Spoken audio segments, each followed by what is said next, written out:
Joining me right now is AccuWeather Chief Meteorologist John Porter. John, we've got a major heat wave building, and for some, this is a type of heat wave that we don't see every year or every 2 years. That's correct. This is going to be a particularly intense heat wave over a large part of the central and eastern United States, and it would be a concern anyway, but our concerns are elevated because it's at a time period when many people are going to be outside enjoying all the festivities associated with America's 250th birthday, and in a lot of spots that's going to mean a high risk for heat illness. And Jeff, heat illness can catch people off guard sometimes by how quickly those serious conditions can set in, and heat also aggravates many other medical conditions. So the 4th of July week furnace is a big concern here from a health and safety perspective across much of the central and eastern part of the United States. This is a huge chunk of the nation. It may be a little cool in the west, but man, the populated areas around the central and eastern U.S., the Midwest, all the way to the south, currently under this big heat dome. And John, how does this evolve as we get into the second half of the work week? As we go day by day, the heat begins to build, and it's not just the heat, but it's the humidity as well. And also another factor with this heat wave, as is the case with many of the intense heat waves over recent decades, there's little relief at night. So if you look at a place like New York City, the temperature is not going to fall below 80 degrees. That means that it's uncomfortable, miserable, and in some cases flat out dangerous for people without air conditioning overnight, because there's little relief at night, little recovery time, and that builds the heat stress on people, Jeff, day by day, becoming worse as the heat wave progresses.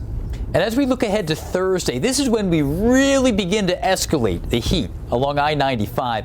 Actual air temps versus the AccuWeather RealFeels, how do they contrast? Well, remember, the AccuWeather RealFeel Temperature is a unique product that's available on AccuWeather.com for free and on the free AccuWeather app. It's the best representation of how the air feels, and it helps you to make the best plans and optimize your health, safety, and comfort.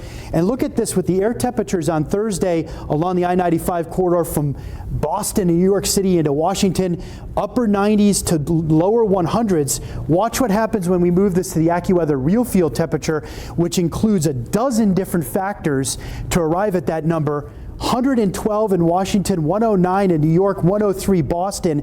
This is dangerous heat any way you slice it. And when you add on to that the fact that we're going to have many people outside, that's why we're really concerned about the risk for many people succumbing to heat-related illnesses. It's going to be incredibly important to stay well hydrated and take frequent breaks in the shade and air conditioning when you can, if you're going to be at any of these great outdoor events here, or if you're traveling to the Northeast, and people working outside as well, especially college and high school students that might be working outside and an outside job during the summer to make some extra money. Very important.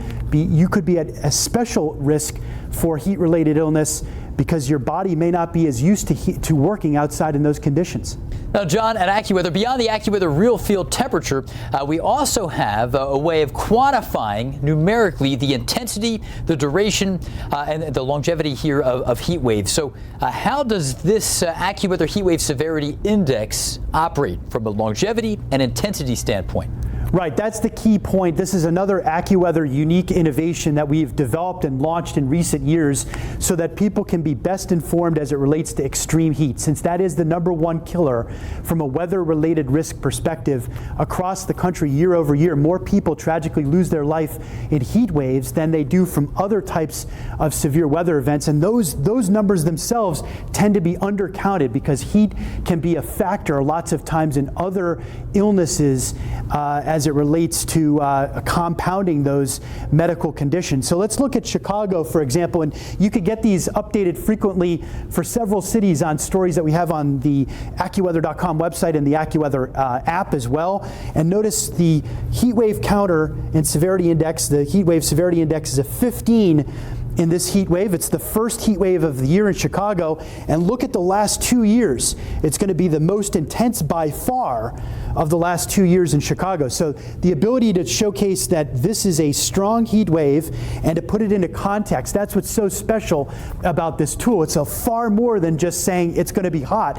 We put it into context with how it compares to other heat waves over history. In Philadelphia here, 24 units, exceeding anything from last year. Again, we've had 6 heat waves last year, but this is going to be worse than any of them, June 30th through July 5th. Now, John, I wanted to preserve some time for New York City here because we want to give this how does this land on the pecking order among the past 26 years? Well, we took a look at the historical context here. First of all, this is going to be a 17 on the AccuWeather Heat Wave Severity Index. It's the first heat wave of the year in New York City as well. And we can take a look at the heat waves in New York City since 2000. So going back to 2000 here, and notice that the most intense had an AccuWeather Heat Wave Severity Index of 23. That's back from 2001, and down to the most, this other event in 2013, certainly, which was also a very intense heat wave.